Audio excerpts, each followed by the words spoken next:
Vamos atender aqui as pessoas que nos escrevem, são muitas, graças a Deus. A gente tem a oportunidade de ver por onde a gente vai, os frutos do programa Direção Espiritual, e toda vez que você partilha a sua vida, a gente tem a oportunidade de falar a muitos corações que estão vivendo a mesma dor, o mesmo conflito que você vive. Padre Fábio, eu tenho 24 anos, vivo em uma família muito religiosa, diariamente participo da igreja, rezo muito, tenho fé, mas tenho um problema que antes não me afetava tanto quanto agora. Sou um desastre quando o assunto é relacionamentos. Todos os meus relacionamentos até hoje, padre, foram rasos e eu sempre saio muito ferida deles. Sou muito intensa e sofro muito por isso. Meu último início de relacionamento, eu me apeguei muito ao rapaz, muito mais do que ele a mim. E isso está me doendo muito agora. Terminamos de uma forma muito conturbada e ouvi dele muitas ofensas que me machucaram muito. Mas por falta de amor próprio, eu não consigo seguir em frente e sigo esperando que ele me procure, acompanhado de um pedido de desculpas. O seu aniversário se aproxima e eu nem sei se devo parabenizá-lo ou não. Padre, gostaria muito de um conselho seu, uma direção espiritual, porque meu coração já está cansado e só de pensar em conhecer outra pessoa, começar tudo de novo desde o início, já me desanima. Desde o início. Desculpa, o que devo fazer? Ela não coloca o nome, não quer ser, melhor, coloca, mas não quer ser identificada. Minha filha, você tocou numa questão aqui fundamental. Toda vez que nós estabelecemos um relacionamento com o outro, a gente precisa ter consciência de que a relação com o outro só é boa a partir do momento em que a relação que a gente tem com a gente já está suficientemente estabelecida. É o conceito de pessoa que a gente trabalha no livro Quem Me Roubou de Mim, que eu escrevi justamente sobre essas questões de relacionamento de pessoas que sofrem muito. Conceito de pessoa inspirado pela antropologia cristã, judaico-cristã, nos diz que a pessoa é aquela que tem a posse de si. Em outras palavras mais simples, né? É aquela que se possui, que é dona de si. É aquela que já conseguiu conhecer-se o suficiente, já tomou posse de si. E porque tomou posse de si, pode se dispor ao outro, pode se oferecer ao outro. O grande problema é que nós estabelecemos relacionamentos sem antes ter feito esse dever de casa. E na posse de si, a gente precisa viver a experiência do amor próprio. Quem não se ama vai ter muita dificuldade de sentir-se amada pelo outro, ou então até mesmo de amar. Você está dizendo aqui que você é intensa demais.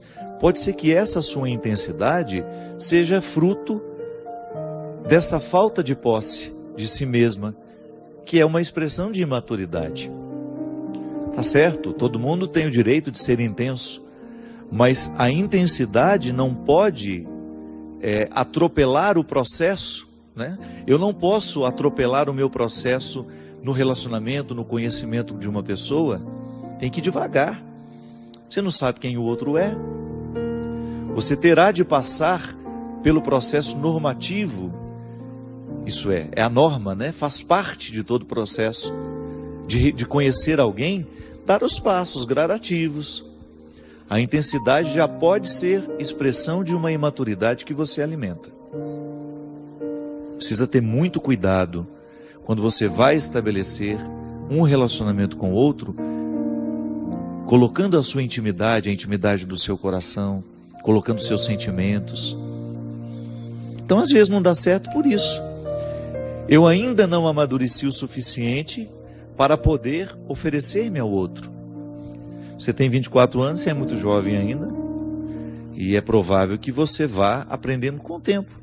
Agora veja bem, esse sofrimento que você passa ao outro, hoje, já que você identificou que ele aconteceu da mesma forma nos outros relacionamentos, significa que pode ser que o erro esteja justamente na maneira como você administra esses relacionamentos. Nós não podemos ficar repetindo conscientemente os mesmos erros. Tenha coragem de colocar para você, de identificar como é que você erra ao estabelecer o relacionamento com o outro. Onde é que você peca, poderíamos dizer, né? Não no sentido de pecado que precisa ser confessado ao padre, não. Mas aquele pecado que você peca contra você mesmo. Você abre mão demais do seu mundo para ter o outro na sua vida? Que às vezes é assim. O namoro começa e você imediatamente abre mão do seu mundo porque você quer agradar o outro. Você abre mão das realidades que você tem, daquelas que já faziam parte de você. Às vezes existem relacionamentos em que os cônjuges exigem até que o outro deixe os seus amigos de lado. Não é possível isso. Não há possibilidade de você estabelecer um relacionamento em que você tenha que abrir mão da sua vida para que aquilo dê certo. Ah, padre, mas o amor não é renúncia? Sim, mas espera o amor concretizar-se, espera você saber que de fato você ama e é amado, para começar a dar passos na direção dessas renúncias. Precisa namorar sem muitas pretensões no primeiro momento. Precisa namorar com mais leveza. Não abra totalmente o seu coração para alguém que acabou de chegar. Você não sabe se isso vai valer a pena. Não quebre a sua intimidade só para ter a garantia de que o outro vai ficar. Não. O amor, ele dá é muito mais fácil você encontrar um relacionamento em que você se sinta amada quando você não espera tanto por ele, quando você não cria tantas expectativas, né? Olha, você já está idealizando até o retorno do rapaz. Já está esperando que ele chegue com uma mala de desculpas, né? Para poder recomeçar com você. Isso aqui já é expectativa que você não tem o direito de alimentar. E outra, namoro. O namoro, ele é um ensaio do casamento. Quando você namora, você fica vendo aquilo que pode dar certo e aquilo que não, e aquilo que tem tudo para dar errado. Por isso que ele precisa ter a liberdade de terminar, né? Mas é isso aí, minha filha, faça um investimento em você. Leia esse livro aqui, eu acho que vai te ajudar. Se você não tiver tido a oportunidade de conhecer esse livro, Quem Me Roubou de Mim, é uma leitura que eu acho que pode ser positiva para todo mundo que passa a dificuldade de amar demais ou de amar de menos e de não ser capaz de estabelecer vínculos duradouros. Aliás, essa é uma característica dos nossos dias, né? É impressionante como os vínculos são cada vez mais transitórios. Nós temos dificuldade de fazer com que um relacionamento quebre aquela primeira barreira da superficialidade, que ele fique fecundo. E não é só namoro, não. Até um relacionamento de amizade passa por esse risco. Como é difícil a gente alimentar uma amizade profunda. Por quê? Primeiro porque os ambientes que a gente frequenta nem sempre nos proporcionam uma conversa que nos faz ficar amigos. É sempre tudo muito conturbado, sempre todo mundo muito distraído com os celulares e cada um estabelecendo conversas paralelas. Você está conversando com uma pessoa, ela está ali digitando coisas no celular dela e prestando atenção em você ao mesmo tempo. Então nós somos muito superficiais, estamos vivendo de maneira muito superficiais. É natural que os nossos relacionamentos também entrem pela mesma perspectiva, né? Não é possível a gente criar vínculos fecundos com tanta superficialidade. É uma mudança de vida mesmo. Passa pelo conceito de conversão. Interessante, né? A conversão que Jesus nos propõe é justamente a gente ir cada vez mais tomando posse do nosso coração. É um movimento de profundidade, veja bem. É um movimento que faz com que a gente tenha uma busca interior que nunca vai terminar. A superficialidade tem fim, a profundidade não. Quando você opta por viver uma busca de amadurecimento, por exemplo, como essa menina aqui, por que os meus relacionamentos não dão certo? É preciso investigar-se. Não dá para ir fazendo esse rolo compressor apenas dando a desculpa para si mesmo e para os outros. Ah, eu tenho dificuldade de amar e ser amada. Eu tenho dificuldade de ser fiel. A pessoa nunca toca de fato o cerne das questões. Porque ninguém é assim por acaso. Algum motivo ali precisa ser descoberto, ser investigado, para que a gente tenha condições de mexer nele. Aristóteles, um filósofo clássico, dizia que a vida só vale a pena ser vivida à medida em que ela é refletida. Aquele que não reflete a vida que vive, aquele que não reflete a experiência pessoal diária, nós podemos chamar até isso de exame de consciência, Faz uma leitura cristã disso. O que é o exame de consciência? Aquela oportunidade que a gente tem de voltar os olhos para o nosso jeito de viver, para a vida que nós estamos escolhendo, e aí você ter coragem de ser o seu juiz, de ter coragem de fazer uma interpretação se está sendo justo ou não aquilo que você estabelece para você. Qual é o papel do juiz? A jurisdição é justamente olhar para a realidade, para as partes que compõem aquela realidade e identificar se é justa ou não aquela relação que as partes estão estabelecendo. Eu preciso fazer isso todo dia comigo, você também.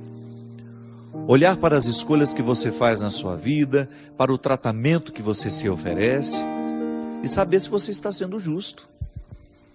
Muitas vezes nós não chegamos à resposta que essa menina aqui precisa chegar.